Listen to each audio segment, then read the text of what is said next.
Hi అండి, అందరికీ నమస్కారం. Welcome back to our channel. Telangana రాష్ట్ర వ్యాప్తంగా ప్రతి ఒక్కరు కూడా ఈ యొక్క కొత్త రేషన్ కార్డ్స్ అనేది ఎప్పుడు ఇస్తారు అని ఎదురు చూస్తూ ఉన్నారు. సో దీని మీద మన సీఎం రేవంత్ రెడ్డి గారు ఒక గుడ్ న్యూస్ అయితే చెప్పడం జరిగింది ప్రజలందరికీ. మరి ఆ గుడ్ న్యూస్ ఏంటి అనే వాటి గురించి పూర్తి సమాచారం మనమైతే తప్పకుండా ఈ వీడియోలో తెలుసుకుందాం. సో ఫ్రెండ్స్, వీడియో అనేది ఎక్కడ కూడా స్కిప్ చేయకుండా చూడండి. మీరు ఇంకా మన యూట్యూబ్ ఛానల్ని సబ్స్క్రైబ్ చేసుకోకపోతే వెంటనే సబ్స్క్రైబ్ చేసుకోండి.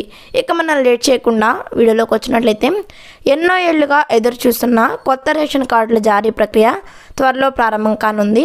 ఈ నెల 28 నుంచి దరఖాస్తులు స్వీకరించేందుకు ప్రభుత్వం సిద్ధమవుతుంది. మీ సేవ ద్వారా ఆన్లైన్లో అప్లికేషన్లో తీసుకున్నట్లు సమాచారం. అర్హులైన గ్రామ సభలు, బస్తీ సభల ద్వారా ఉండనుంది. ఇందుకు మార్గదర్శకాలు ఖరారు కావాల్సి ఉంది. రేషన్ కార్డుల్లో తప్పులు, మార్పులు, చేర్పులకు ఈ నెల 28 వరకు అయితే అవకాశం అయితే కల్పించారు.